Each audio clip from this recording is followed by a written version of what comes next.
জয় শ্রীকৃষ্ণ সকলকে। তো এই যে এই মন্দিরটা দেখছো, এটা আমাদের গ্রাম্য দেবীর মন্দির, আমাদের নাগমাতার মন্দির। আর আমাদের গ্রামের প্রধান দেবী ইনি, আমরা সবাই এনাকে খুব মানি এবং খুবই জাগ্রত মা।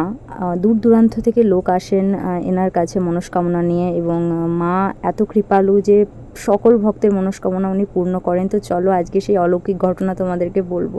তো এখানে দেখো আমি রেডি হওয়ার জন্য স্নান করে নিয়েছি, কারণ কিছুক্ষণের মধ্যেই মা বেরিয়ে যাবে। তো এই দেখো এখানে আমি মেহেন্দি করেছি, তোমাদেরকে দেখাচ্ছি, কারণ সারা বছর আমরা অপেক্ষা করে থাকি এই দিনটার জন্য। এই দিনটা খুব স্পেশাল আমাদের কাছে। আর এই যে ইয়াররিংসটা তোমরা দেখছো, এটা আমার বার্থডে গিফট ছোটোবেলার, যেটা বাবা আমায় দিয়েছিল, সেটা আমি রেখে দিয়েছি, এখনও আমি ক্যারি করি। এই নোজপিনটা পরেছি। সেই দিন এত গরম ছিল গাইজ, আমি কি বলবো, মানে মানে অতিষ্ঠ করা গরম ছিল, বাট কিছু করার নেই, যেহেতু পুজো, সেই জন্য একটু তো রেডি হতেই হবে। এই যে আংটিটা দেখছো, এটা আমার খুব ফেভারেট। এটা আমার হাজব্যান্ড আমায় দিয়েছে, ডিজাইনটা আমার খুব ভালো লাগে। তো এটা আমি ঢং করে দেখাচ্ছি। তারপর আমি ভাবলাম আমি মঙ্গলসূত্রটা পরবো, বাট আমার মনে হচ্ছিলো কেমন অড লাগছে, দুটো একসাথে ক্যারি করতে আমার ভালো লাগছিল না। তো ভাবলাম যে না, এটা আমি খুলে দিই। যেহেতু গরম ছিল, সেই জন্য একদম সিম্পল সাজগোজ করেছিলাম, দেখতেই পাচ্ছ। তো তারপর দেখো এখানে চলে এসেছি মন্দির। অ্যাকচুয়ালি মন্দিরটা আমাদের বাড়ির একদম সামনে, 2 পা ফেললেই মন্দিরটা। এই যে মন্দিরটা দেখতে পাচ্ছ পাশে, সেটা হলো মা দুর্গার মন্দির, আর এই পাশে মায়ের মন্দির। অ্যাকচুয়ালি ভিডিওটা আমি না, আমার ননদ করছিল, আমি ওখানে দাঁড়িয়ে আছি, মা পেরিয়ে যাবে।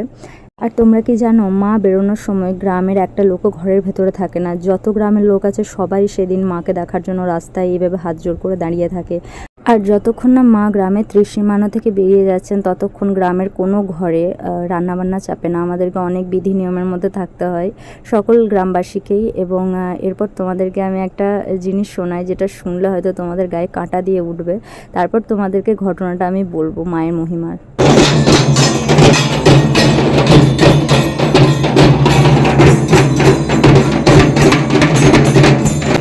কি গাইজ, কাটা দিয়ে উঠলো না? সত্যি ঢাকের আওয়াজগুলো যখন বাজে না আমাদের এই দিনটাতে, আনন্দে জানি না মনটা কেমন হয়ে যায়, সত্যি বলতে পারবো না অনুভূতিটা। তো এই যে দেখতে পাচ্ছ, একটি বড় মা, একটি ছোট মা আমাদের গ্রাম প্রদক্ষিণ করতে বেরিয়েছেন। আর এই যে যারা মাথায় মাদেরকে নিয়ে যাচ্ছে, এরা সকলে ভক্ত, এবং পেছনে যারা যাচ্ছে গলায় ফুলের মালা নিয়ে, এরা সকলে ভক্ত। আর তোমরা বললে বিশ্বাস করবে না, এই ভক্তদেরকে আগের দিন থেকে মায়ের জন্য প্রচুর কঠিন নিয়মে থাকতে হয়। এমনই নিয়ম যে বাড়ির লোকজনেরাও এদেরকে স্পর্শ করতে পারবে না আগের দিন থেকে। তো চলো ঘটনাটা বলি। তো আজ থেকে 500 বছর আগে আমাদের পাশের গ্রামে, আমাদের গ্রামের একজন চাষি চাষ করতে যান এবং মাঠে মাকে দেখতে পান, এবং ওনার হাতেই মা ওঠেন, বড় মা ছোট মা। আর যেহেতু এটা পাশের গ্রামে ছিল, তাই সেই গ্রামের লোকেরা মাকে নিয়ে রেখে দেন, সেই চাষিকে দেন না। চাষি মনের দুঃখে ঘর চলে আসে। কিন্তু মা যার হাতে উঠেছে, সে তো তার ভক্তের হাতেই সেবা নেবে। তাই মা দিনের পর দিন সেই চাষিকে স্বপ্নাদেশ দেয় যে তুই আমাকে এখান থেকে নিয়ে চল, আমি তোর হাতে উঠেছি, আমি তোর হাতেই সেবা গ্রহণ করব। আমি এদের এখানে থাকতে পারছি না, আমি তোর কাছে থাকতে চাই। কিন্তু বারবার সেই চাষি অন্যান্য গ্রামবাসীদেরকে নিয়ে মাকে নিয়ে আসার অনুরোধ জানালেও সেখানকার গ্রামবাসীরা মাকে দিতে অস্বীকার করে। আর তারপরেই মায়ের ক্রোধ ফেটে পড়ে সেই গ্রামবাসীদের ওপরে। আমি আমার পূর্বপুরুষের কাছে শুনেছি, আমার দাদুর কাছে শুনেছি যে তাদের বাড়ির আনাচে কানাচে মা দেখা দিতেন, এমনকি ভাতের হাঁড়িতে পর্যন্ত তাদেরকে দেখা দিতেন। এভাবেই তারা নিজেদের দোষ বুঝতে পেরে মাকে সসম্মানে আমাদের হাতে ফিরিয়ে দেন। কিন্তু যখন তারা মাকে আমাদের হাতে তুলে দিচ্ছিলেন, তারা মনে খুব কষ্ট পেয়েছিলেন এবং তারা কাঁদছিলেন মায়ের কাছে। একটা কথাই বলেছিলেন যে মা, তুমি আমাদের কাছে থাকলে না, আমার কত ইচ্ছে ছিল যে তোমায় আমি সেবা দেবো, তোমায় নিজের মায়ের মতো রাখবো। তো তারপর মা তাকে স্বপ্নাদেশ দেন যে ঠিক আছে, আমি বছরের একটা দিন, দশহরার দিন, নিজের ভক্তের মাথায় চেপে আমি তোর গ্রাম আসবো, তোর বাড়ি আসবো, এবং তোর গ্রাম সহ আরও 3টে গ্রাম, মানে টোটাল 4টে গ্রাম আমি প্রদক্ষিণ করব, এবং সকল ভক্তকে আমি আশীর্বাদ করব। সেদিন তোদের যা মনের ইচ্ছা সেদিন আমি পূর্ণ করব। তো আজকের দিনে মা বেরিয়ে যান এবং 4টে গ্রামে ঘুরে ঘুরে ভক্তদের আশীর্বাদ দেন এবং তাদের হাতে সেবা গ্রহণ করেন। এবং সেই তখন থেকে আজও পর্যন্ত এই প্রথাই চলে আসছে। আর এভাবেই মা আমাদের গ্রামে আমাদের কাছে আসেন। আর এই যে লুকটা দেখলে, এটা আমার বিকেলের লুক।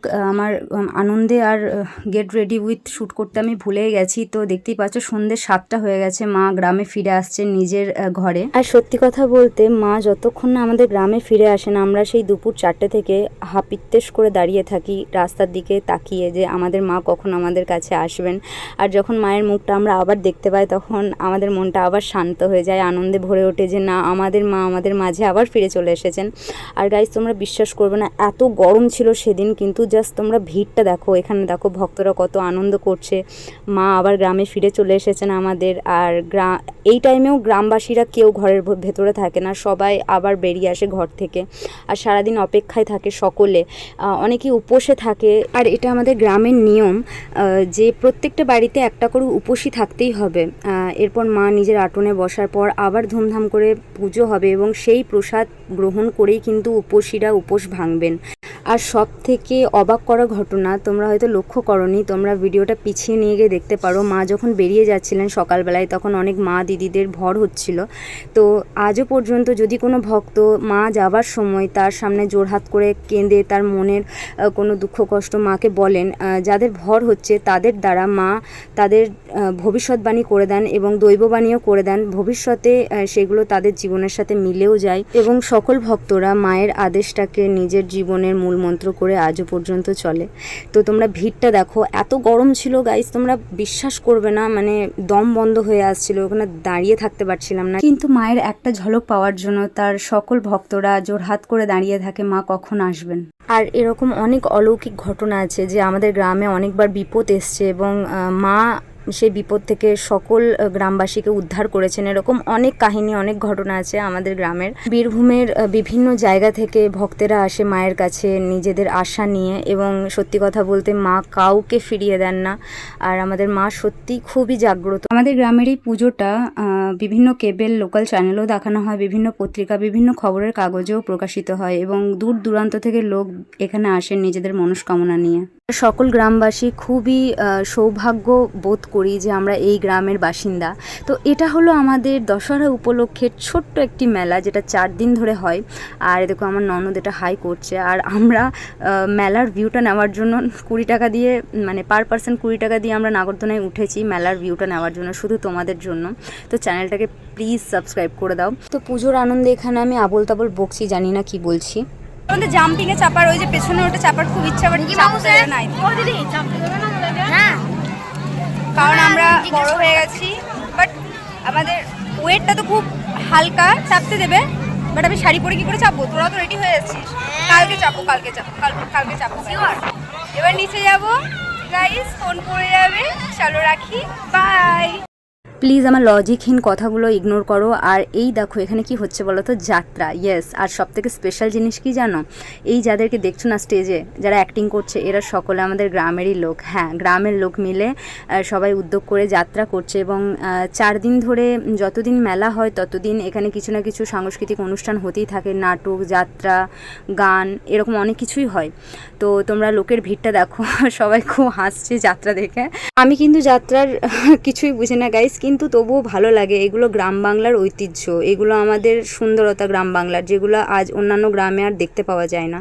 তো যাই হোক, রাত 2টোর সময় যাত্রা দেখে আমরা পরের দিন, এই যে দেখো ফাংশন হচ্ছে, এটা পরের দিনের একদম ডাইরেক্ট পরের দিন ফাংশনের রাতের ভিডিও নিয়ে চলে এলাম। আর এখানে আমরা মেলা ঘুরছি। আর আমার বৌদি জানি না কেন এত মুড নিয়ে তাকাচ্ছে। আর দেখো আমার ছোট্ট দেওর ফোন ঘাঁটতে ব্যস্ত। আর আমার ননদ পুরো ভিডিওটা করেছে, সো পুরো ভিডিওটা ওর ক্রেডিট, আমি কিছুই করিনি। আর এই দেখো এখানে তো আলাদাই সিন চলছে, পেছনে বক্স বাজছে আর মেলার মাঠে বসে বসে আমি আর ও ঢং করছি। তো যাই হোক, খাওয়া দাওয়া আনন্দের মাঝে কিভাবে দিনগুলো কেটে যায় সত্যিই বোঝা যায় না। 4টে দিন কিভাবে কেটে যায় সত্যিই বুঝতে পারি না আমরা। আর যখন দেখি যে 4টে দিন এমনিই পেরিয়ে গেল, তখন চোখের কোণায় জল আসে, আর মন একটা কথাই বলে যে আবার একটা বছর অপেক্ষা করতে হবে এই দিনটার জন্য। তো কি করা যাবে, ভালো দিন এলে তো যাবেই সেটা। আর দেখো এখানে আমি স্পাইডারম্যান স্ট্রটা কিনেছি, যেটা আমি দেখাচ্ছি। আর আমি ওকে অ্যাপ্রিসিয়েট করছি যে তুইও একটা কেন, তাহলে দুজনে মিলে জুস খাবো। তো মেলাতে আরও অনেক কিছু কিনেছিলাম, বাট ওগুলো আর আমি ভিডিওতে দেখাতে পারছি না গাইজ, আর তুলে ধরতে পারলাম না, নাহলে ভিডিওটা অনেক লং হয়ে যাবে। তো চলো, আবার একটা বছরের অপেক্ষা, আমরা অপেক্ষা করবো মায়ের জন্য। মা আবার একটা বছর পর আমাদের কাছে আসবেন এবং 2 হাত তুলে আশীর্বাদ দেবেন আমাদের সকলকে। তো যদি ভিডিওটা ভালো লেগে থাকে, সো প্লিজ কমেন্টে জয় মা মনসা লিখে দেবে।